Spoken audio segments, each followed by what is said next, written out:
Voilà, bonjour à tous. Nous sommes ravis de recevoir aujourd'hui Zidani sur diversité.be, donc qui est un nouveau média qui fait la part belle donc à la diversité.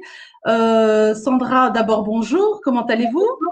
Ça va bien. Et vous? Ah bien. Bah, écoutez, moi je vais super bien. Je suis ravie de vous avoir aujourd'hui dans notre émission. Vous êtes notre deuxième invitée, mais la première invitée femme. Donc ça me fait évidemment vraiment plaisir. Zidane, si je vous ai demandé de venir nous parler aujourd'hui, c'est parce que vous incarnez aussi merveilleusement bien la diversité. Vous êtes d'origine algérienne, mais vous êtes aussi belge, puisque vous avez un papa qui est kabyle et une maman qui est flamande, je crois. Hein, si je suis. Oui, je vous avais l'air de me dire pas vraiment oui. À la base, elle est, oui, enfin, c'est-à-dire elle est belge, mais c'est vrai qu'elle a grandi à Celt. Et donc, voilà, elle parlait plutôt l'irlandais avant d'arriver à Bruxelles et puis finalement d'apprendre le français. Mais c'est vrai qu'elle a plutôt été éduquée dans une éducation flamande, on va dire. Ben oui, donc vous êtes vraiment très multiculturel et donc c'est ce qu'on aime aussi Mm.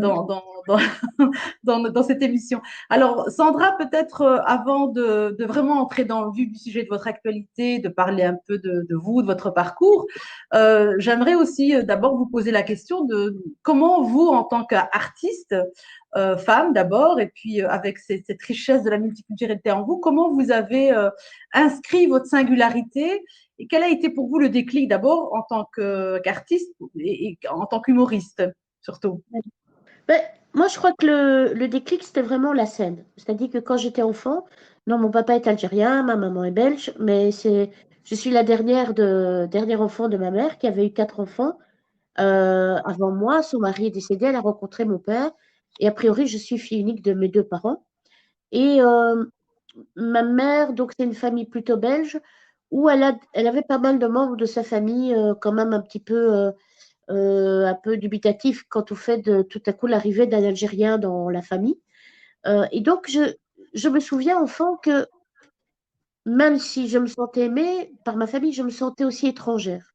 J'avais l'impression, voilà, d'être la fille de l'Algérien. C'est quelque chose que je ressentais et qui a complètement disparu le jour où j'ai posé les pieds sur une scène de théâtre. J'avais 9 ans lorsque j'ai fait ma première pièce de théâtre.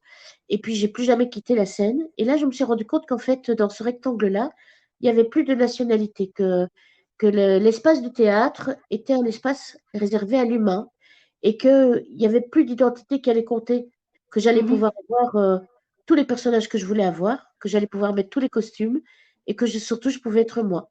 Et très vite, je suis devenue, mon nom c'est Sandra Zidani, et très vite on a laissé tomber Sandra et je suis devenue Zidani. Et c'est comme ça que s'est fait le déclic par rapport à l'art. Alors, sur votre page Wikipédia, alors je ne sais pas si on peut vraiment être certain de ce qui s'y trouve, mais je crois que vous connaissant que c'est un peu vrai, votre père donc était musulman, je crois qu'il est décédé aujourd'hui, hein, donc il était musulman, votre maman était était plutôt catholique, hein, une éducation catholique, et vous, vous avez choisi d'enseigner une autre religion, je dirais. Comment se fait-il que vous ayez eu envie tout à coup de quitter, disons, le sentiment religieux de vos parents pour en enseigner un autre? Ben, je crois que moi j'ai une identité aussi mystique. C'est-à-dire, je suis vraiment, je suis pas du tout athée. Je ne suis pas aujourd'hui, je dirais, rattachée à une religion, même si j'ai enseigné effectivement pendant des années la religion protestante. Je vais vous expliquer comment ça s'est fait, mais aujourd'hui, voilà, je me sens mystique et j'aime beaucoup le bouddhisme aussi par rapport à tout ce qu'il véhicule comme idée. J'ai beaucoup aimé étudier la Bible dans le cadre justement des cours que j'ai donnés. Comme j'ai fait avant ça, Histoire de l'art à l'ULB, bah, c'est toujours riche d'étudier la Bible après, c'est très intéressant et c'est très enrichissant. Et voilà, je crois que vers l'âge de 21 ans, j'ai une espèce de temps de crise mystique. Voilà, et donc j'ai, par rapport aussi par rapport à un événement qui est arrivé, à une personne avec qui j'ai été élevée et grandie, qui est devenue, enfin, qui a été assassinée, en fait, j'ai vraiment eu comment dire, un vrai questionnement sur la vie et la mort. Et donc, Mhm. il se fait qu'à ce moment-là, bah, j'ai commencé à fréquenter une église protestante parce que la maman de ce cousin avec qui j'avais grandi était protestante. Et donc, du coup, j'ai eu une sorte d'appel. Et comme j'ai dit à mes amis, j'ai vu apparaître Jésus qui m'a dit de me convertir au protestantisme. Quand j'ai dit ça à mes amis à l'ULB, ils m'ont dit, Zidane, qu'est-ce que tu as pris comme LSD? Tu as vu apparaître des trucs, c'était un petit peu rigolo. Mais c'est un appel vraiment vrai, sincère. Et je me suis convertie donc à cette époque au christianisme. Je pense aussi que j'avais besoin, comme mon père était musulman, ma mère catholique, qu'il y avait une sorte de non-dit, parce que ma mère m'a fait baptiser quand j'étais bébé en cachette à l'hôpital, sans que mon père le sache. Et en primaire, ma mère me mettait à l'église catholique, enfin à la religion catholique, en me disant t'en parles pas à ton père. Et puis moi, dès que j'ai pu choisir en humanité, j'étais en morale laïque. Il y avait une sorte de tabou comme ça. D'ailleurs, quand Ouais. j'ai fait mon baptême protestant, c'est là que mon père a appris à ce moment-là que j'ai été baptisé bébé. C'était très rigolo. Ma mère a dit, écoute, il n'en est pas question, tu as déjà été baptisé. Puis mon père a dit, mais quand ça? Donc ça, c'était très drôle. C'était très rigolo. Et mon père musulman, lui, a réagi beaucoup plus ouvertement que ma mère, finalement. Il m'a dit, fais ce que ton cœur te dit de te faire. Ce qui, évidemment, est une belle réaction de la part d'un père. Et je crois que Mhm. c'est important parce qu'on doit aussi pouvoir faire des expériences et aller vers ce vers quoi on pense devoir aller. Puis j'ai terminé mes études à l'ULB en histoire de l'art. Et puis, j'ai en fait envoyé un CV dans ma vie parce que je savais qu'il y avait un appel de remplacement pour un prof de religion protestante en communauté française. Et voilà, j'ai eu ce boulot. C'était un remplacement de 3 mois qui a duré 10 ans.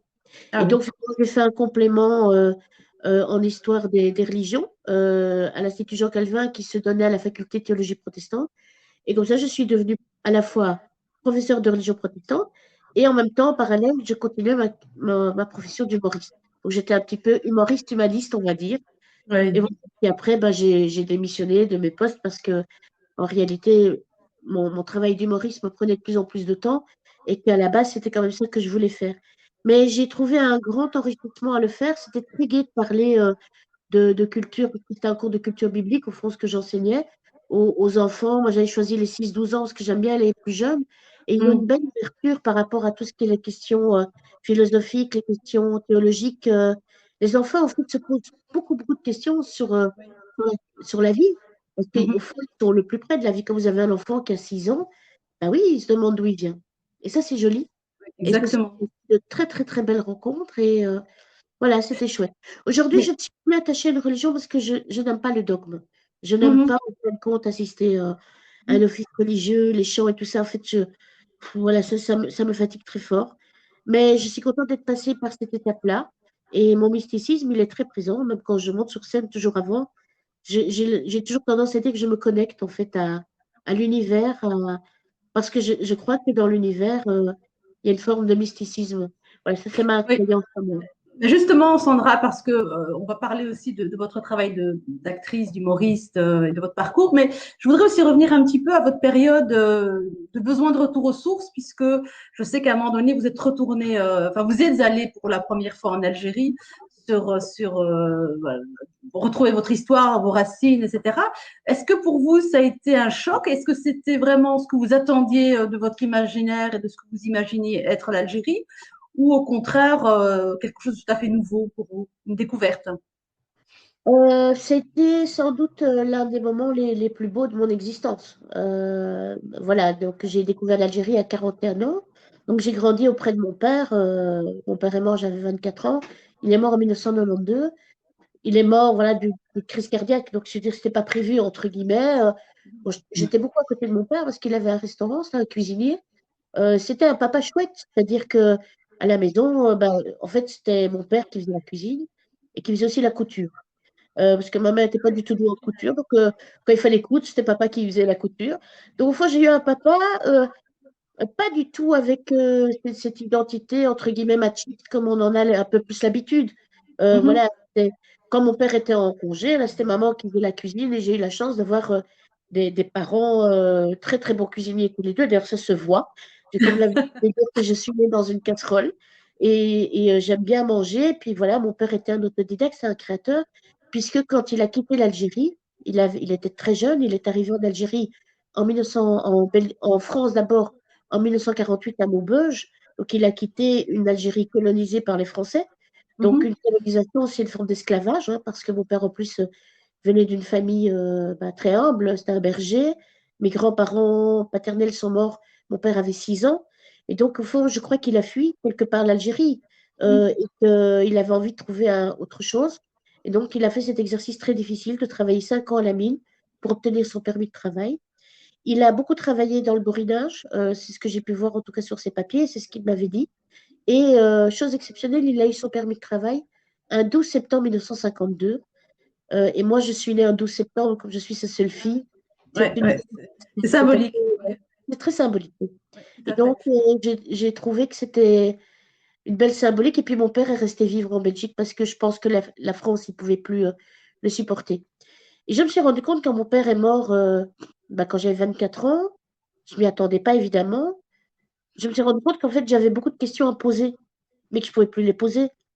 Je Oui. posais des questions à mon père. C'était comment quand tu étais petit, tout ça. Il avait un frère qui était venu vivre en Belgique, qui retournait beaucoup en Algérie. Mon père est retourné une seule fois en Algérie. Puis, c'était un voyage qu'on devait faire. Dans le restaurant, il y avait des photos de Tizi Ouzou, il y avait des photos de la poste de Tizi Ouzou, de la fontaine, il y avait des images d'Alger. C'était un peu le pays rêvé, mais où on va y aller, mais où dans le fin fond, on sait qu'on n'ira jamais. C'est C'est comme ça. un type de rêve un peu mythique. Et quand mon père est mort, ben voilà, tout à coup, papa est plus là. Pour un tas de raisons, le frère qui était en Belgique, ben, j'ai décidé je n'ai plus souhaité le voir après Mhm. l'enterrement de mon père.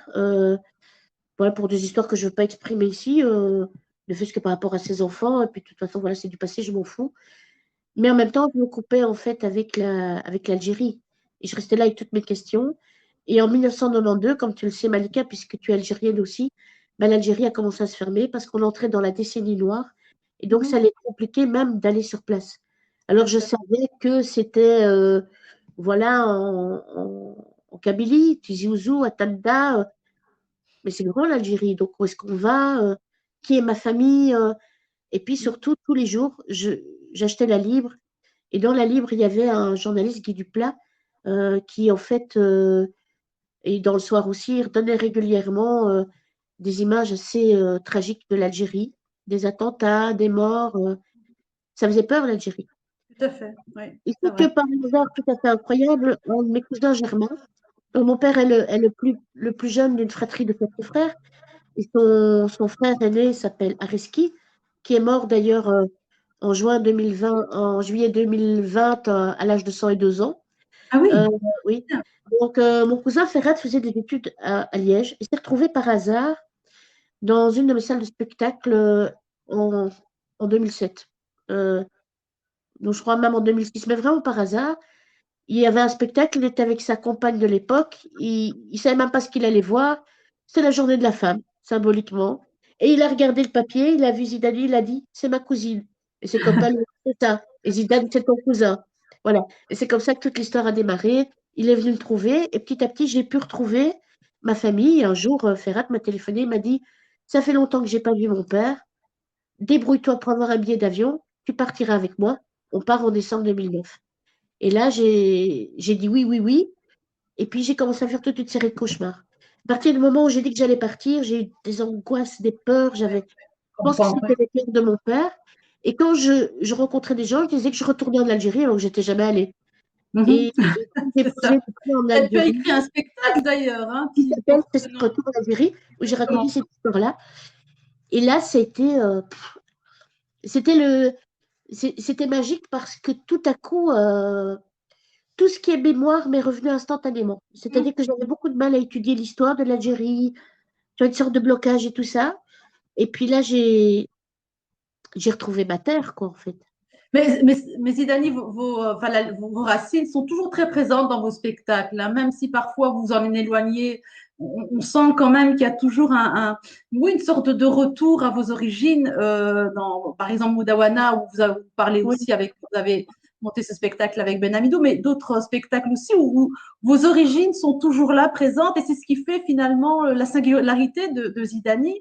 C'est encore une fois cette multiculturalité qui est en elle et l'éducation qui est la sienne, qui, j'entends bien, était comme une éducation très tolérante finalement et pas du tout tiraillée entre vos deux origines.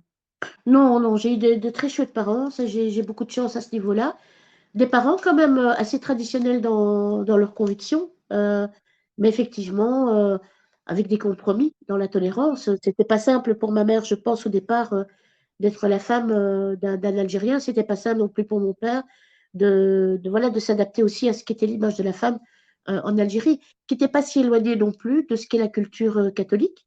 Parce que, Mhm. moi, par exemple, quand il y avait des fêtes chez mes tantes belges, ben, les hommes mangeaient d'un côté, ils discutaient, regardaient le foot, pendant que avec mes tantes, il y a des soirées Eurovision, on regardait l'Eurovision. Et c'était les femmes d'un côté, les hommes de l'autre. C'est peut-être des choses, on a moins l'habitude aujourd'hui, mais c'est pas si éloigné de notre culture, de la culture catholique. Et comme je dis Exact. toujours, il ne faut pas confondre islam et islam radical. Mhm. Tout à Il y a fait. l'histoire qui s'est passée avec l'affaire du Sofagate récemment. On a dit oui, c'est l'islam radical, mais j'ai envie de dire l'islam radical, il a bon dos. N'importe Mhm. qui en islam n'aurait jamais laissé cette dame comme ça, au contraire. Exactement. Il y a Oui. des notions d'accueil. Jamais mon père se serait comporté comme ça. Donc, il ne faut pas confondre islam et dictature. Il y a des gens qui vont se servir de l'islam pour pouvoir appliquer une forme dictatoriale, comme ça se passe dans la religion catholique et comme dans n'importe quelle religion. C'est pour ça aussi que je n'aime pas beaucoup les religions, c'est par rapport à tous ces dogmes, et parce que c'est une manière aussi de donner des formes éducatives basées sur des textes qui ont été écrits par des hommes et on essaie d'attribuer à Dieu. Voilà, tout ça me dérange beaucoup, mais ça fait Mhm. partie aussi des créations de l'être humain. Les religions, c'est une manière pour l'être humain d'apprivoiser ce sentiment mystique qui est tellement énorme, tellement beau, tellement fort que l'être Mhm. humain a besoin aussi de créer les religions parce qu'il ne pouvait pas rester en face de ce sentiment mystique tellement important chaque jour de sa vie. Et puis Alors, après, il faut aller loin Dani, aussi. exactement. Mais voilà. Alors, on va parler un peu de l'artiste, hein, Oui. de manière un peu plus précise. Donc, depuis un an, ben, je pense, comme tous vos collègues humoristes, acteurs, comédiens et autres, vous êtes pas en stand-by parce que vous faites quand même beaucoup de choses. Hein. Je vois passer énormément d'événements vous concernant. Vous faites des petites capsules. Vous êtes très actif sur les réseaux sociaux. Alors, peut-être pouvez-vous nous dire un peu où vous en êtes aujourd'hui, voilà, comment jugez-vous la situation? Quelle est votre situation personnelle aujourd'hui et quels sont vos espoirs pour les mois à venir? Ben, là, je suis pas tellement dans l'espoir, je suis même un peu résignée. J'ai envie de dire que, voilà, on nous a dit, on nous a promis le mois de juin. Donc là, j'ai mes dates du mois de mars au 140 qui ont été reportées au mois de juin. Celle de l'Espace Mag, on ne sait pas encore très bien si je les ferai au mois de juin ou alors c'est carrément reporté à novembre 2022, ce qui est quand même loin. C'est loin, oui. Ouais, ouais. Euh, mais bon, voilà, on est dans des calendriers comme ça. Donc, oui, j'ai l'espoir de le faire, mais en même temps, quand je vois les histoires de chiffres et ce qu'on nous annonce de part et d'autre, j'ai tout le temps l'impression que le gouvernement est un peu comme un parent qui essaye de ne pas vexer les enfants. Et voilà, on va donner des petites miettes, on va donner un peu d'espoir pour finalement dire, ah ben non, finalement, on doit quand même, on ne peut pas encore ouvrir parce que c'est dangereux, etc. Voilà. Bon, voilà, je suis partagée entre résignation et colère. Colère parce que je trouve que on bloque quand même le pays aussi parce on est limité à 500 lits pour toute la Belgique au niveau des soins intensifs. Euh, Oui. En fait, on en a 2000, je pense, pour toute la Belgique. Donc, pour un pays de 12 millions d'habitants, on a 500 lits, enfin, on a 2000 lits en soins intensifs. Et on ne peut pas dépasser le stade des 500 parce que sinon, les infirmières disent qu'elles ne peuvent plus s'occuper des autres. Donc, Zidani, vous êtes comme tous vos collègues, évidemment, dans un besoin d'être sur la scène. Je crois que c'est important. Un artiste scénique a besoin de son public. Voilà, depuis un an, vous en êtes privé. Maintenant, un an et peut-être plus, on ne sait pas encore. Est-ce que vous êtes néanmoins dans un processus malgré tout de création? Est-ce que la création n'est pas un peu amputée? Est-ce que vous êtes toujours dans cet état d'esprit de création où justement le fait qu'il n'y ait pas de fin, en tout cas programmée, ça annule un peu votre créativité. Bah, disons que oui, ça ne m'empêche pas la créativité parce que chez moi, la créativité, c'est une seconde nature, donc je ne peux pas faire autrement. Mais ce qui me manque beaucoup, c'est le public, évidemment. Mhm. Donc, moi, ma came, c'est un peu le public. Donc, la dernière fois que j'ai joué, j'ai eu de la chance, c'était au Luxembourg en mars 2021, puisqu'au Luxembourg, les salles de spectacle sont ouvertes. Donc, j'ai eu la chance quand même de pouvoir jouer devant un public très réduit. Mais quel bonheur, quoi, de quand même retrouver les gens. Puis j'étais contente de rejouer parce qu'à un moment donné, on se demande si on va encore pouvoir jouer. C'est très violent ce qui nous arrive, hein. C'est une violence extrême. Et je trouve que l'État a quelque chose de très violent aussi dans sa manière d'agir parce que, voilà, moi, oui, j'ai envie de créer tout ça, mais toutes les petites capsules qu'on fait, on les fait sans moyens. Moi, Mhm. j'ai très peu d'aide. J'ai des petites aides ponctuelles comme un Révi, mais j'ai pas d'aide et je suis en dehors des radars parce que pour le non subventionné, donc en fait, il y a 34 millions qui ont été libérés pour la culture. Il y a 31 millions qui sont réservés aux subventionnés. Les 3 millions étaient pour le non subventionné, mais je ne rentrais pas dans les cadres, notamment parce que j'ai pu bénéficier d'un Révi. De, si entre 2016 et 2020, on avait eu un Révi, on ne pouvait pas l'avoir. Mais moi, c'est quoi entre 2016 et 2020? Un Révi, c'est anecdotique, c'est peut-être 6 000 euros, pas plus. Oui, c'est Donc, du ça. coup, je ne pouvais pas prétendre à cette prime qui, en Mhm. plus, exigeait d'avoir au moins un temps plein à l'année. Ou est-ce que Oui, quand on n'a pas de subvention, on peut prétendre avoir un temps plein, ou alors on est plus dans de l'event.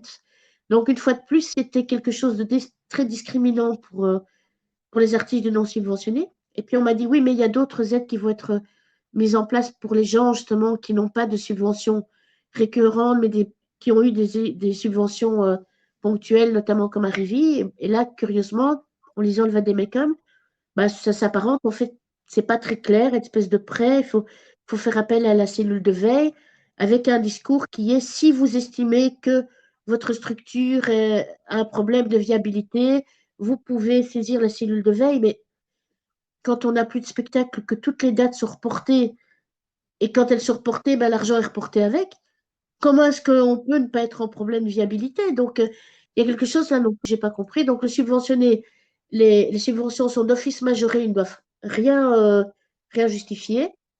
Et les gens qui n'ont en fait rien reçu doivent en fait fournir des prévisionnels et avec une vérification dans les années qui suivent. Et que si jamais on a demandé trop, on doit faire un remboursement. Enfin, un truc très complexe qui en réalité m'a juste déprimé. Moi, franchement, ça m'a déprimé pendant une semaine. J'ai regardé ça, je me suis dit, waouh. Et encore, je dis, je fais partie des gens qui ont eu un peu plus d'aide que d'autres parce que j'ai des tas d'amis qui n'entrent dans aucun critère, qui ont des très petites compagnies, etc., ASBL. Il ne faut pas confondre avec le statut d'artiste. Moi, en tant que Zidane, oui, j'ai un statut d'artiste, heureusement. Mais Mhm. mon ASBL, c'est une structure qui a quand même besoin d'être alimentée.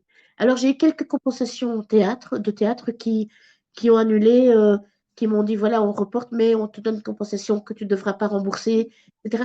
Qui nous permettent un peu de tenir la tête hors de l'eau.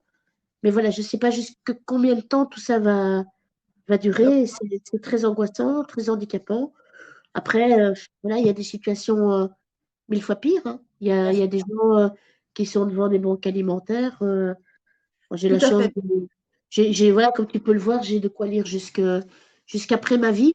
Euh, donc voilà, Mais c'est donc pour ça que le temps passe tellement vite. On voudrait vraiment avoir une heure devant nous pour pouvoir vraiment développer ce que vous dites et c'est vraiment très intéressant. Malheureusement, voilà, le temps nous est compté.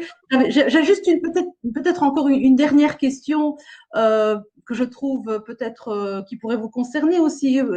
Quel est votre avis sur un peu ce qui se passe pour l'instant? Vous savez qu'on parle énormément euh, des artistes qui, bon, notamment des Césars. Vous savez que les Césars a été fort commenté parce qu'on a fait, on a vraiment proposé des récompenses à des gens issus de la diversité. Donc il y a aujourd'hui comme une sorte de réflexion sur le fait qu'on donne trop d'importance et qu'on accorde trop d'intérêt aux minorités. Qu'est-ce que vous en pensez? Est-ce que vous trouvez ça juste oui, ou est-ce non. qu'on est C'est-à-dire dans que les... oui.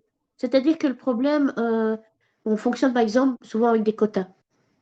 Donc, Mhm. pourquoi on dit qu'il faut des quotas pour s'assurer qu'il y ait bien une diversité. Par exemple, je trouve que la RTB ne propose très peu de diversité.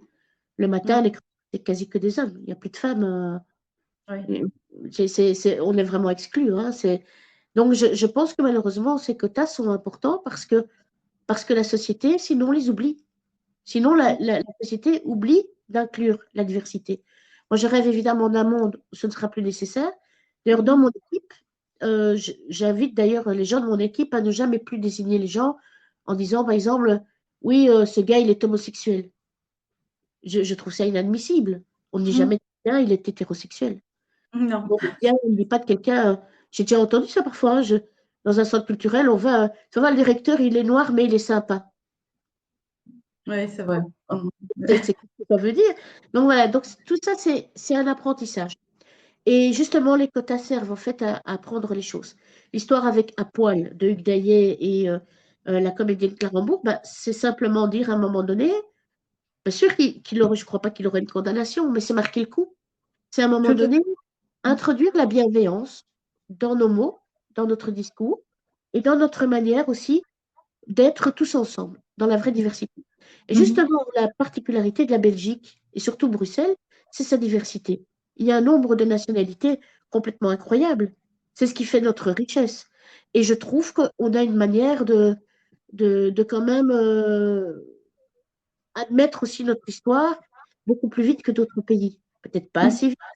Mais même l'histoire du Congo, ben voilà, on a enfin décidé de l'enseigner dans les écoles. Il était temps.